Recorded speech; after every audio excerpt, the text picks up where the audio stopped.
Good morning, good afternoon, good evening. Welcome back if you are returning. And if you are new, thank you for taking the time to spend a few minutes with me. In the late 1940s and early 1950s, Dr. Martin Luther King Jr. attended Crozer Theological Seminary. He graduated in 1951, and at the time he was between 19 and 22 years old.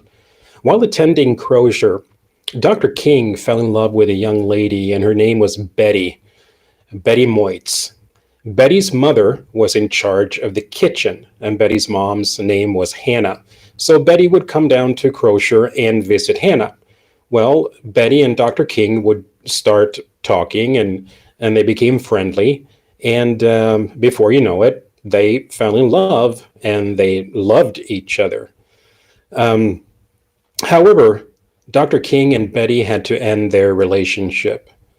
Betty Moitz was white or Caucasian, and at the time, it was against the law in some states to marry someone of a different race. And at the time, tragically, uh, certain parts of society and also families opposed to someone being with someone of a different race. So tragically, Dr. King had to end the relationship with Betty Moitz.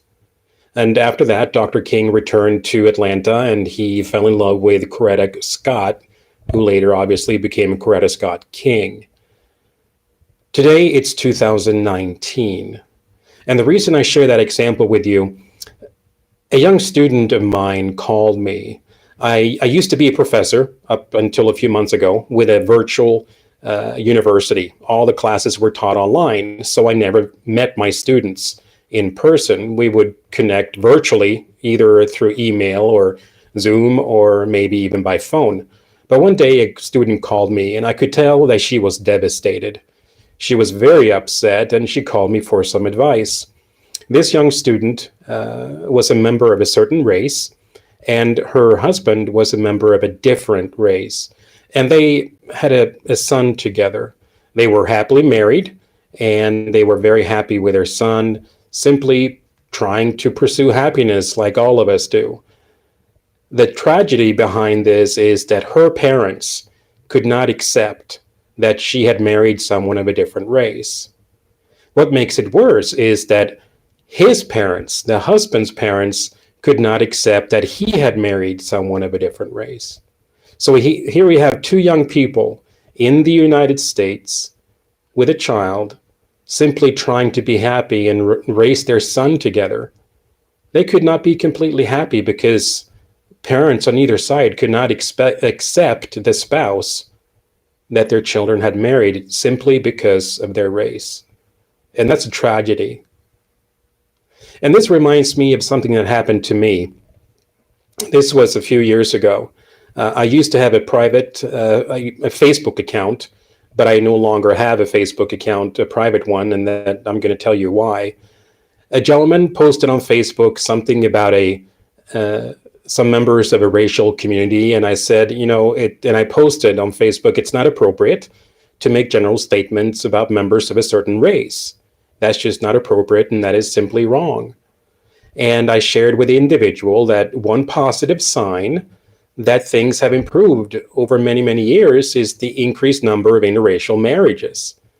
And I'm not saying that interracial marriages will solve all the racial challenges and divisiveness in the country, but it's a positive indicator. Well, and I used the example of me and my wife. I'm being Caucasian and my wife being black. Well, the gentleman responded to my post by saying, well, the only reason that you married, referring to me, the only reason that I married my wife was so that I could abuse her and control her. Because as a white man, that's what I would do to my black wife. That's what he indicated. And he also suggested that I'm not any better than the lynch mobs that have historically murdered blacks in the United States. At first, I got angry by his comment, but then I was saddened by his state of mind and how he could perceive my marriage to my wife that I love simply because she's a woman. And I'm answering him now, and he may never see this video, but I married my wife because I love her. I married her because she's an adorable woman, an adorable human being. She's very sweet, generous, kind, and loving. That's why I married my wife. Please think about these stories that I've shared with you. And as you walk around tomorrow, school, you may go to work, whatever you may do, think about these few examples and how we can improve our society and where we live and how we perceive each other. Thank you for taking the time and have a great day tomorrow. And I hope you achieve what you set out to achieve. Thanks.